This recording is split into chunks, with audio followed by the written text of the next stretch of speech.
Title of today's sermon is Saul Kept a Close Eye on David. Our passage for today is 1 Samuel chapter 18, verses 5 to 9. Let me just read the passage for us before we go on. Verse 5. Whatever mission Saul sent him on, David was so successful that Saul gave him a high rank in the army. This pleased all the troops and Saul's officers as well. Verse 6. When the men were returning home after David had killed the Philistine, the women came out from all the towns of Israel to meet King Saul with singing and dancing, with joyful songs and with timbrels and lyres. As they danced, they sang, Saul has slain his thousands, and David his tens of thousands. Saul was very angry. This refrain displeased him greatly. They have credited David with tens of thousands, he thought, but me with only thousands. What more can he get but the kingdom? And from that time on, Saul kept a close eye on David. As you know, our vision is Gather, Grow, Go. And this series falls under the Grow vision, focusing on our maturity and growth. And particularly, we're focusing on our emotional struggles and emotional maturity. And that's why we're focusing on these issues through this series. Very last verse 9 says that from that time on, Saul kept a close eye on David. Now, why did Saul keep a close eye on David? And this is not a positive thing. I care for this guy, so I'm keeping my eye on David. It's not the positive thing here that's going on. It's a very negative thing that's happening. Saul is continually watching David's every move. Very negative thing. And why is Saul doing this? Saul is the first king of Israel, and David is the second king. God rejects Saul because of the sins that he commits, and he raises up David as the next king. So we're now reading about the transition that's taking place as Saul now is rejected by God, and David is now coming into his own and about to become king.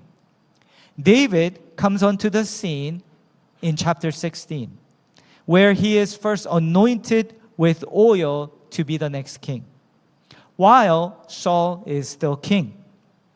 And when you actually go to chapter 16, verse 13, it says there that when David was anointed to be the next king, Spirit of the Lord came powerfully on David. And then, right after that, verse 14, it also says, Spirit of the Lord has departed from Saul. The two verses are actually bunched up together. And this is to show or foreshadow what is to come. That Saul is no longer king and David is now going to be the next king.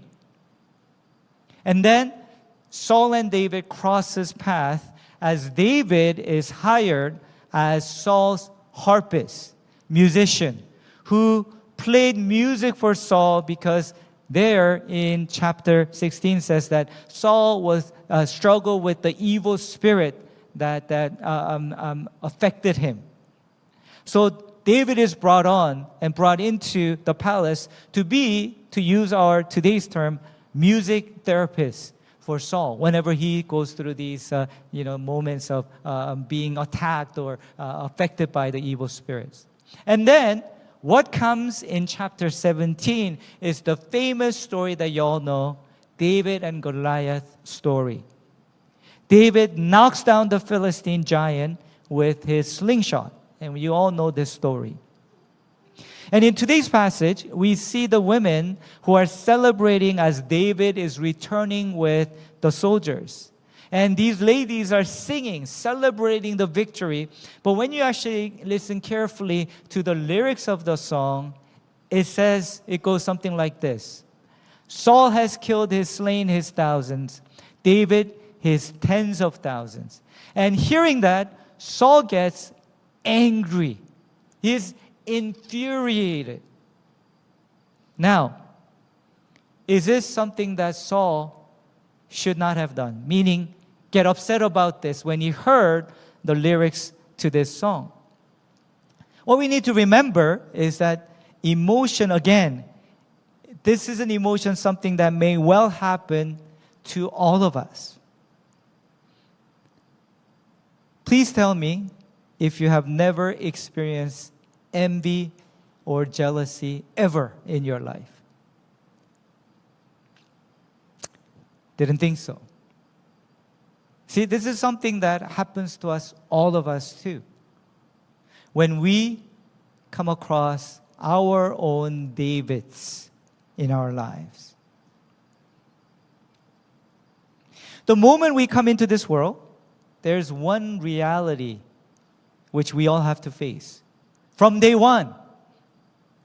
And that reality is competition. Some competition begins even before you're born, or at least as you're being born. As you know the story of Esau and Jacob, right? Jacob grabbed the heel of his brother as they were coming out as twins, right? And if you have little children, or if you've had little children, more than one, and had siblings, we all know it's very common to see them fight over a toy, or a cookie, or ice cream. And when you enter the kindergarten, what happens? Elementary school, high school, the level of competition starts to grow. I know that our education system here tries to do away with competition, but just because we discourage competition on report cards does not mean it disappears, does it? If it doesn't happen in the classroom, where does it happen? Out on the school field. From figuring out or deciding who the strongest one is, to who the tallest is, who the prettiest is, who the handsomest is, who the smartest is. Competition doesn't stop. It only grows. And towards the end of high school, what happens? You compete with others to get into the university that you want to get into. And from there, competition continues to what? Which professional schools that you will get into. And from there, competition becomes all about getting that job that you want. You compete against others to find that job or get that job. And then from there, competition ends? No. Then from that point on, it all becomes all about how much success you have in life, how much money you have. Good. You made money. You became successful. You got married. Now, competition stops, right? No. Children come, and now you compete with your children, with others' children. Their children went into this school. Their children have this job. Their children make this much money. What about my children? Not only that, we now live in a day and an age where competition is fierce than ever. I'll tell you why. Because of the internet and social media. So who do you compete against now or compete with? You compete with people you don't even know now. Right? Or you compete with people you barely know. You turn on your Instagram and then you look at it and go, what? He went where for holiday? And I'm here in church on Sunday in this hot sanctuary.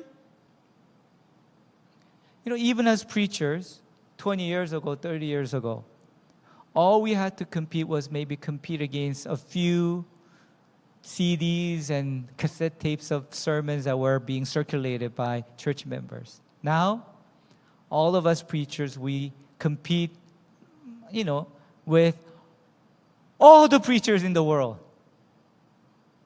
And all those famous ones, big name ones.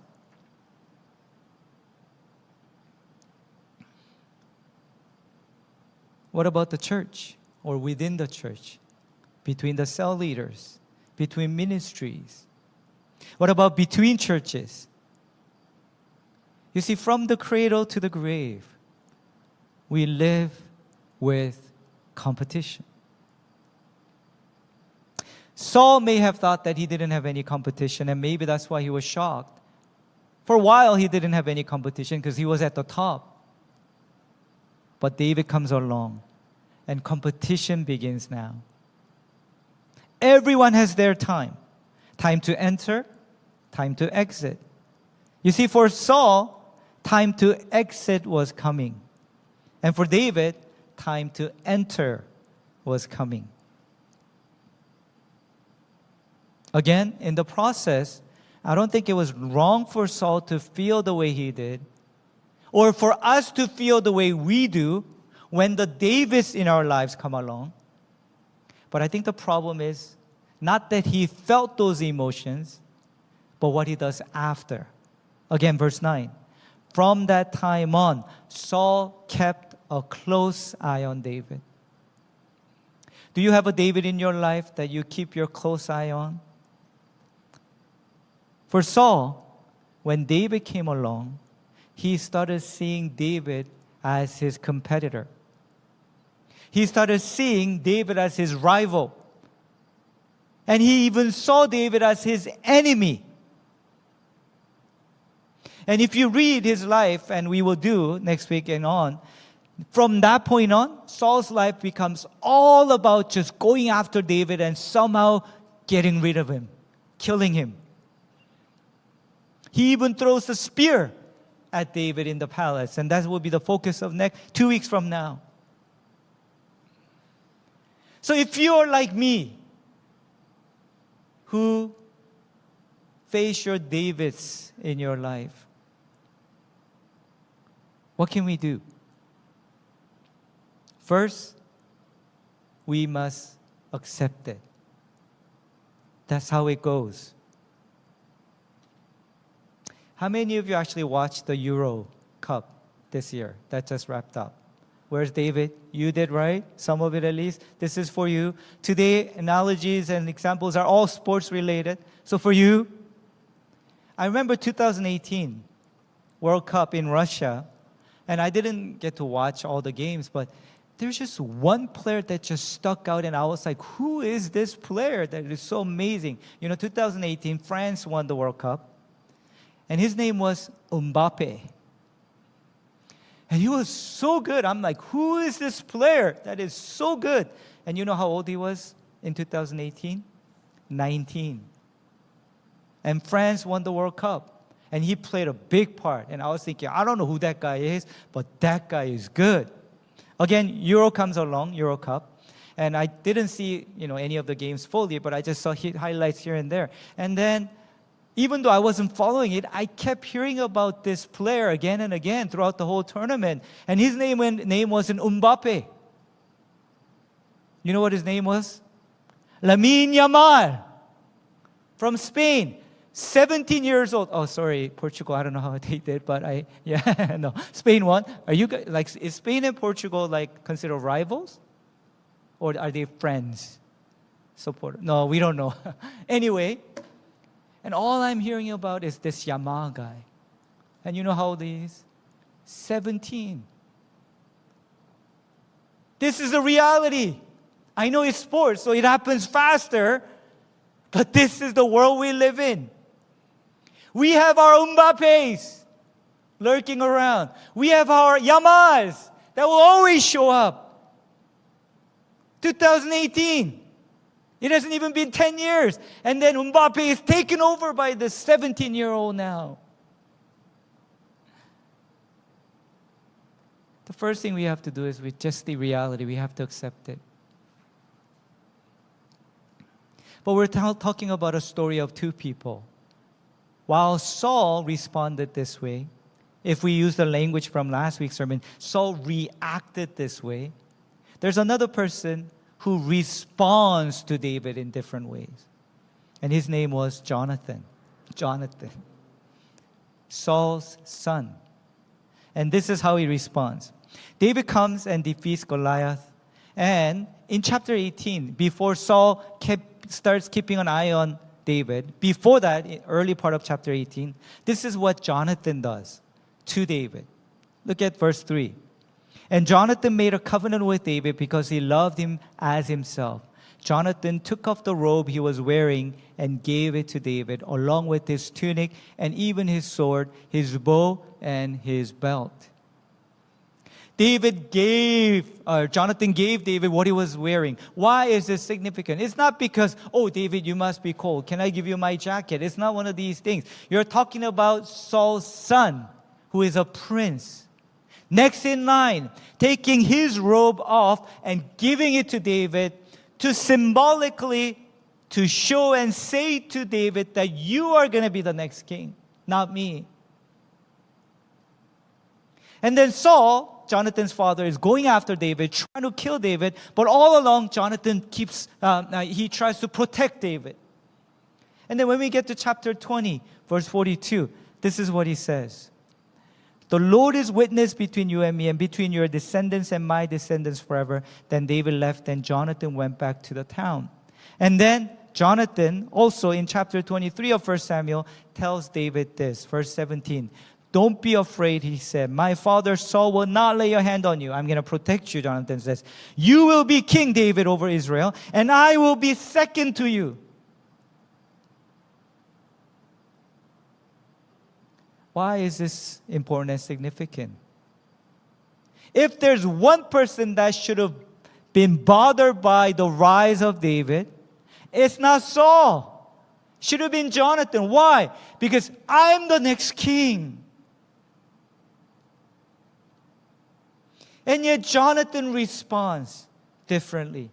He takes off his robe of prince, puts it on David, and even says to him, you will be king, not me. I'll be second next to you. How was Jonathan able to do this? Because you and I, or maybe I'll say I, fall into the trap of Saul all the time. That David might be your sibling. That David might be your friend who got into different school than you. That David might be someone who's got what you think is a more higher paying job. That David might be someone who has children who are smarter than your children. How do we respond in the way Jonathan did, not in the way Saul did? Jonathan was able to do this because he saw this one thing.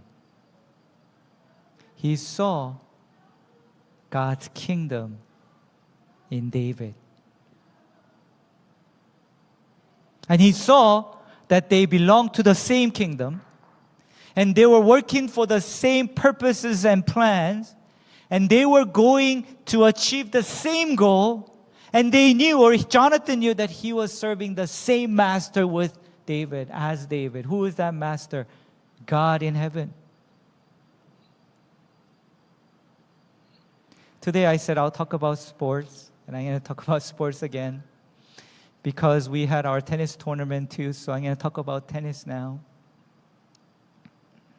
There are two tennis players who dominated men's tennis world in the 2000s. Their names are Roger Federer and Rafael Nadal. Federer, a legend, right, as we all know. The final game he played was at this tournament called Laver Cup. And this was a tournament in 2022 where he played his last game at the age of 41. Can you believe it? And after the match, Federer did an interview in front of the crowd that was gathered there, 17,500 people.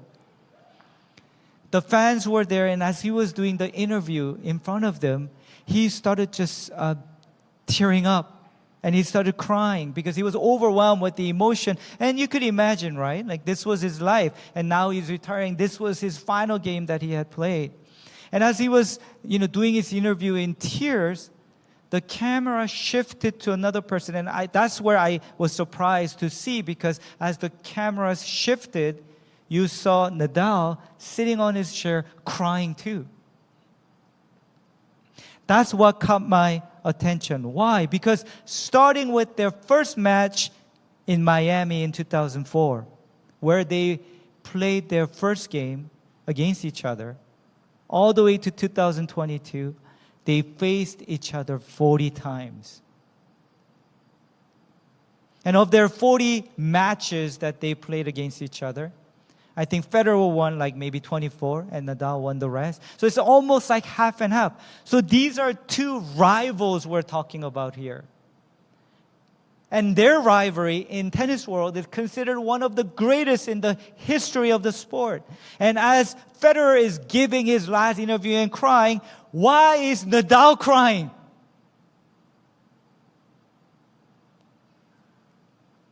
And I followed up. And I followed up what Nadal has said afterwards and so on. And I'm going to rephrase, maybe read into his heart so that I can connect it to my sermon.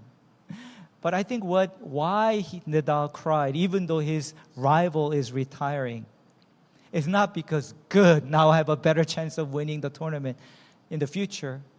I think he's realized they made each other. And they built tennis together. You know what's even more touching? Do you guys know anything about Laver Cup? This is a tournament where they get into two teams. The Europe team, Team Europe, and Team World. And each team has 6 of the best players on each team. And they play each other 3 times, and 3 days. And the final match that Federer played was a doubles match. Guess who his partner was? Nadal. Wasn't that beautiful? I mean, if they planned that, that's beautiful. But here's something that was even more beautiful. You know, you as a preacher, you got to keep pushing these things, you know. That very final match that Nadal and Federer played, they lost. And I think there was a lot of message for us as I connected to our sermon today. I think that's how we're supposed to end whatever we're doing. You see, Saul didn't want to lose. But the way God has planned it for us is that you go into that place, whatever the top king, but what God calls us to is when your time comes, you lose and bow out. Saul couldn't handle it because he couldn't lose. But that's the way he wants us to end our ministry, our job, our calling. Saul saw David as his competitor. Jonathan saw David as his colleague. Saul saw David as his rival. Jonathan saw David as his partner. Saul saw David as his enemy. Jonathan saw David as his fellow soldier.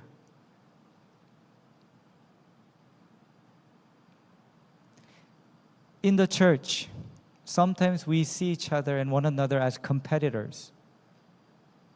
As a cell leader, we may see another cell and cell leader as our competition.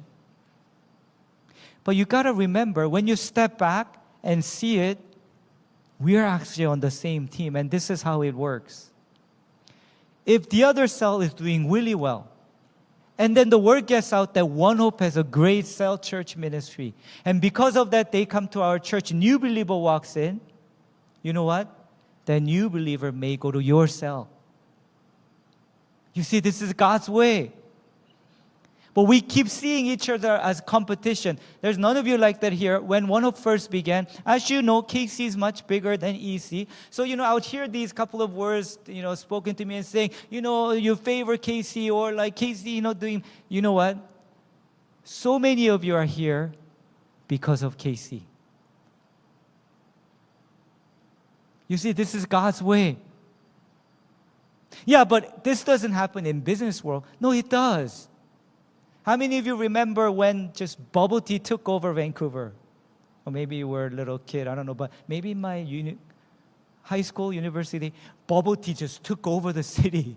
And then everywhere you walk, bubble tea shop, bubble tea shop, bubble tea shop, bubble tea shop. And then one day it just disappeared. And now you have to look for a bubble tea shop to go get bubble tea. But they used to be everywhere. And they all faded out and you don't see as many. Competing against each other. And then it just all disappeared. But what if people who are in bubble tea industry did not see each other as competition, but they actually started working on these amazing new flavor bubble teas. They work together to maybe do promotions together, have a bubble tea day, and the bubble tea, I don't know, seminar, showcase day, I don't know. Maybe it may still be as popular as it was back 20 years ago.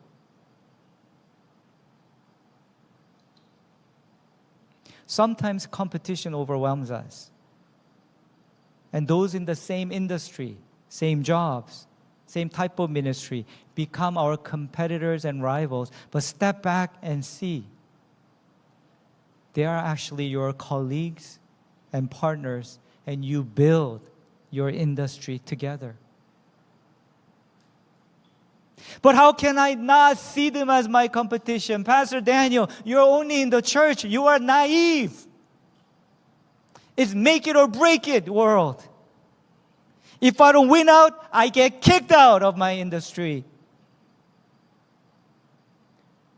I'll tell you how you do it. Here's the secret. If you truly love and enjoy what you do,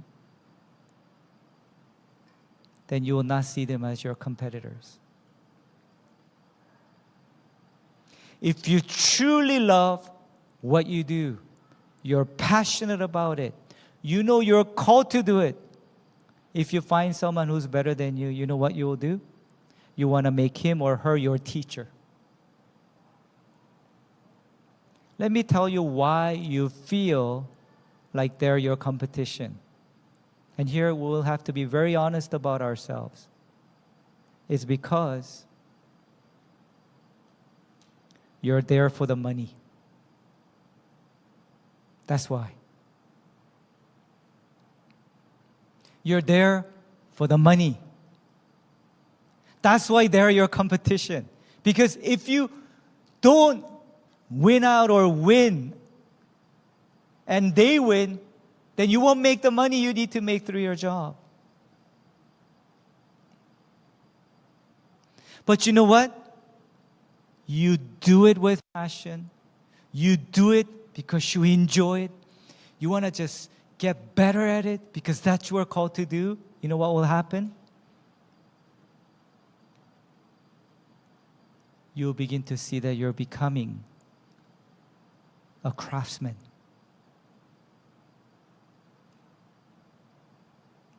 A master in your field. And for me, that's my desire.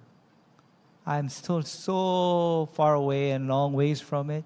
But whenever I think about my life as a preacher, I want to become a craftsman one day. At least because I'm called to do this and this is my joy. When I see an amazing preacher around me, I don't get jealous. I just appreciate it. Wow. Man, that was good. I want to make that person my teacher.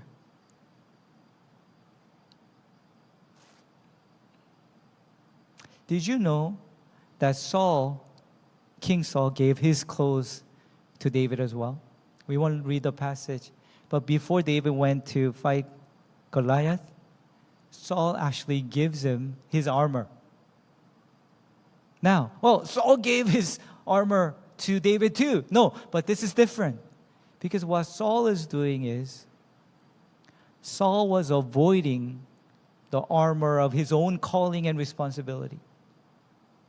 He just wanted to wear the kingly robe on his throne, but he didn't want to put that armor on and go fight the giant himself. But shouldn't king have done that? If all your soldiers are scared out of their minds because of this giant, if you're the king and you have your armor, shouldn't you put that on and go, if I die, I die. I fight this giant. If I die, you saw me die. So follow me and fight that giant. Isn't that what he should have done?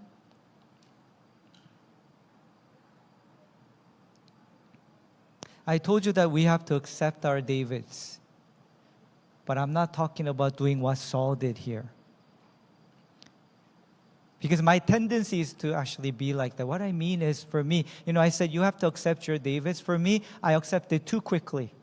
I see a David come along, and I'm like, oh, my David, okay, here, you take everything. I think you deserve it. You stay in your place of calling. You wear that armor. You keep fighting. You stand at the front and keep fighting that war and battle. You lead your people until God says you are done. Not when you want to finish it or when you want to be done.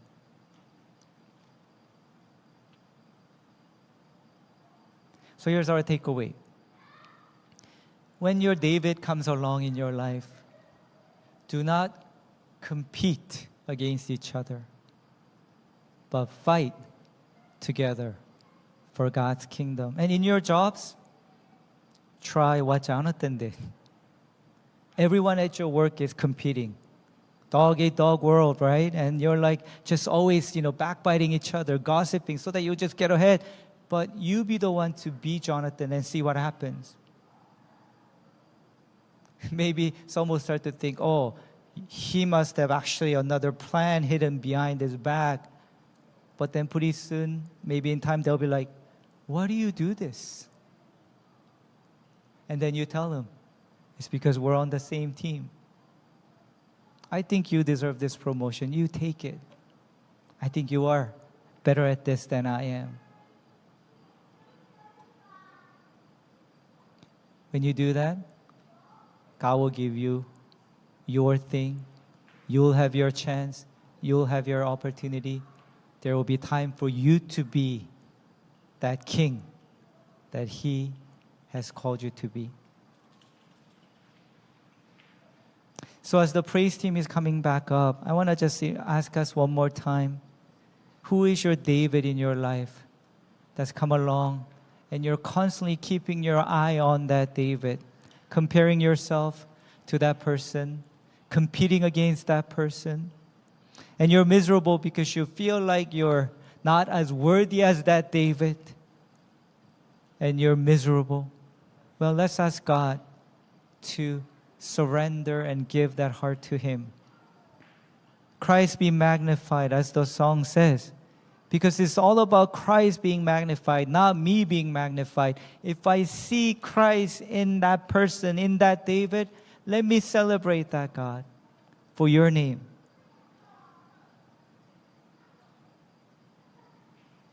Remember, you are also Federer. So don't look at your Nadal and you're like, why am I not Nadal? You're a Federer. Just ask that God will be magnified. Would you stand with me? Let's sing this song together.